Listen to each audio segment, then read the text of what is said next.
Hello students, welcome to online classes of Advanced Senior Secondary School Mundar. I am Gopal, SS teacher. 8वीं class के लिए SS का इतिहास में lesson second. जब जनता बगावत करती है 1857 और उसके बाद, इसके अंदर मैं बड़े बड़े प्रश्न आपको समझाऊंगा, वही आपने देखने हैं। आप जब कोई भी प्रश्न वो आप कहीं भी पढ़ोगे, जब आप बड़े बड़े प्रश्न कर लोगे, उसके बाद आपने वही प्रश्न मिलेंगे, छोटे भी चाहे बड़े भी, सारा पाठ का सार उन्हीं में मिलेगा। तो सबसे पहला मैं आपको यहां बताऊंगा 1857 की क्रांति के कारण।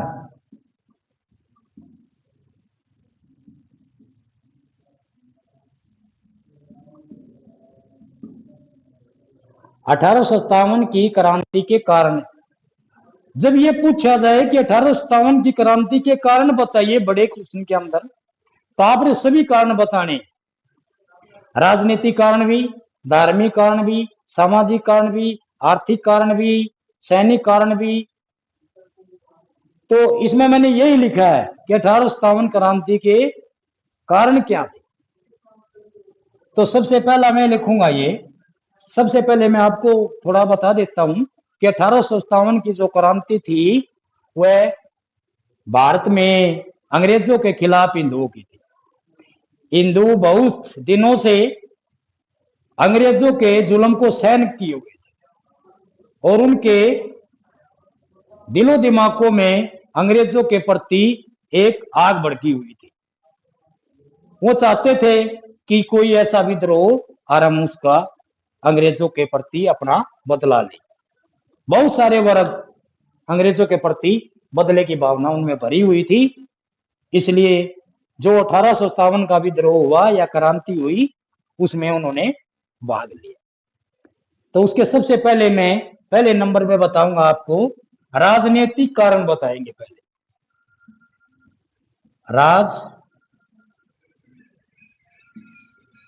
राजनीतिक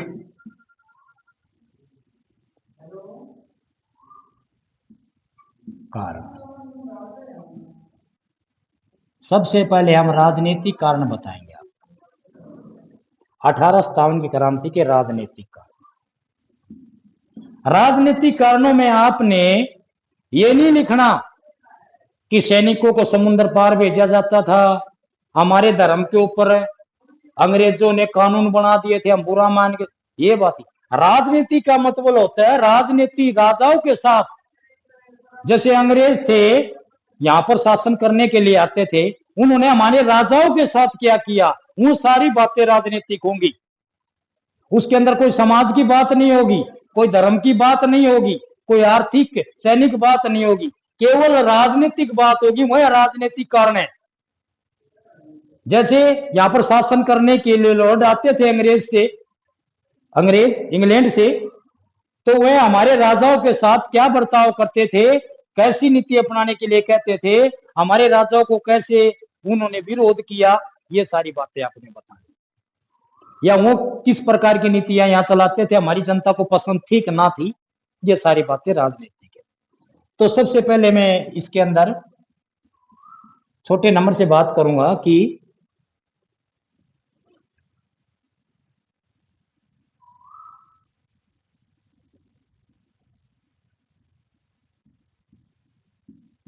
डलहौजी, ये इसको मैं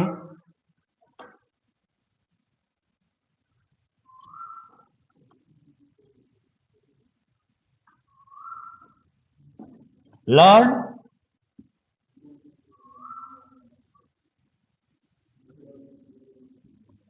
डलहौजी, लॉर्ड डलहौजी,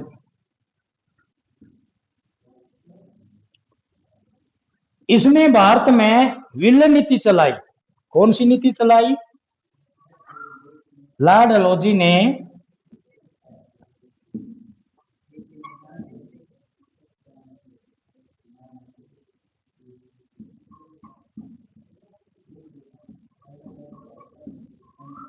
विल्य नीति चलाई। विल्य नीति का मतलब मैं आपको बताता हूं। विल्य नीति को लेफ्ट सिद्धांत भी कहते हैं। लेफ्ट का सिद्धांत चला। विल्य नीति का क्या मतलब है? विलय करना। यहां से बहुत से राज्यों को अंग्रेजी राज्य में विलय किया। इसके लिए एक शर्त थी इसकी कि जो राजा राज कर रहे हैं राज्यों में, उनका कोई भी पुत्र नहीं है, वह पुत्र गोद नहीं ले सकते। उनकी मृत्यु के बाद उसके राज्य को अंग्रेजी राज्य में मिला लिया जाएगा। जो भी राजा राज कर रहे हैं, उनका कोई भी पुत्र नहीं है, वह पुत्र गोद नहीं ले सकते। यदि उनकी पुत्र गोद लिया और उनकी मृत्यु के बाद वह उसे गद्दी पर नहीं बैठने देंगे। यानी कि उन्हीं की संतानों तो बैठ सकती है, लेकिन पुत्र गोद लेकर वह गद्दी पर नहीं बिठा सकते। और उसकी लॉर्ड डलहौजी ने यह किया, जो भी निसंतान राजा मर गए, उनके राज्य को अंग्रेजी राज्य में मिला लिया गया। झांसी की रानी को भी चेतावनी दी गई कि आपकी मृत्यु के बाद आपने जो दत्तक पुत्र गोद पुत्र लिया हुआ है, उसको गद्दी पर नहीं बिठाया जाएगा। इसलिए झांसी की रानी लड़ी और अंत के अंदर झांसी की रानी वीर गति को प्राप्त हुई। झांसी को भी अंग्रेजी राज्य मिला गया। तो कईयों के साथ ऐसा ही किया गया। तो लॉर्ड डलहौजी ने विल्य नीति चलाई। विल्य नीति के अनुसार ही बहुत से राजाओं को अंग्रेजी राज्य मिलाया गया और उनकी जनता अंग्रेजों के खिलाफ हो गई, विरोध हो गई। नंबर 2 बात है इसकी, लॉर्ड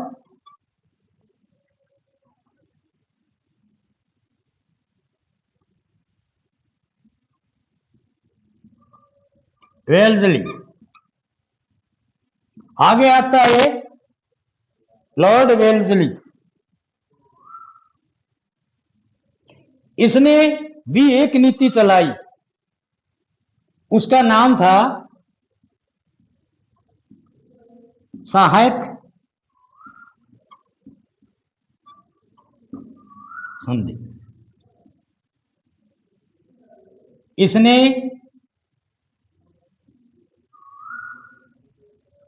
सहायक संधि चलाई, एक सिद्धांत बनाया। यानी कि भारतीयों को कहा कि आपको सहायक संधि माननी हो। जिस राजा ने सहायक संधि को माना, वो अपनी पूरी तरह से स्वतंत्रता खो चुका था। सहायक संधि का वैसे अर्थ है सब्सिडियरी एलायंस। इसका मतलब है धन देकर मित्रत्व बनाना। यानी कि सहायक संधि जिन्होंने मानी, उन्होंने अपनी स्वतंत्रता खो दी। वो राज्य पूरी तरह से अंग्रेजों के हाथ में आ गया। उस राज्य के अंदर सभी के अधिकार चले गए। वो बिल्कुल अंग्रेजों के गिफ्ट में होगा। राजा था, उसकी भी स्वतंत्रता खो दी, रेजिडेंट वहां रख दिया। बाहर से सेना उस राज्य में आई और उस सेना का खर्चा भी उसी राज्य ने देना पड़ा। वो राजा बिल्कुल अंग्रेजों के पूछे बिना कुछ भी नहीं कर सकता था। इस प्रकार सहायक संधि से जो राज्य अंग्रेजी राज्य मिलाए गए, वे भी अंग्रेजों के विरुद्ध हो गए, क्योंकि इसके अंदर अच्छा नहीं किया गया था। नंबर 3 है नाना साहेब।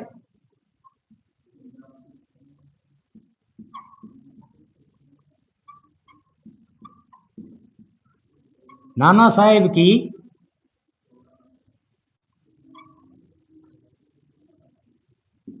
पेंशन बंद।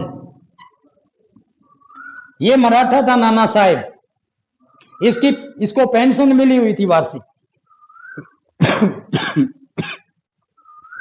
इसकी वार्षिक पेंशन थी, लेकिन अंग्रेजों ने उसको बंद कर दिया। इसलिए नाना साहेब अंग्रेजों के विरोध होया। यानी कि मराठे थे वो अंग्रेजों के विरोध हो गए। नंबर 4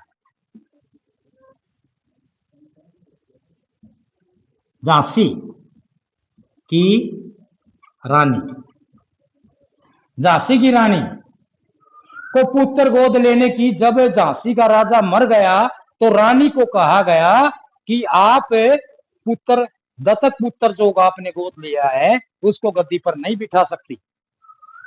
आपकी मृत्यु के बाद, यानी कि राजा की मृत्यु के बाद, आपके राज्य को अंग्रेज राज्य में मिला लिया जाएगा। झांसी की रानी ने इसे बात पसंद नहीं आई, यानी कि झांसी की रानी ने इसका विरोध किया और वो बड़ी वीर गति से आखिर तक लड़ती हुई अपने राज्य को बचाती हुई वीर गति को प्राप्त हुई। उसके नंबर है 5।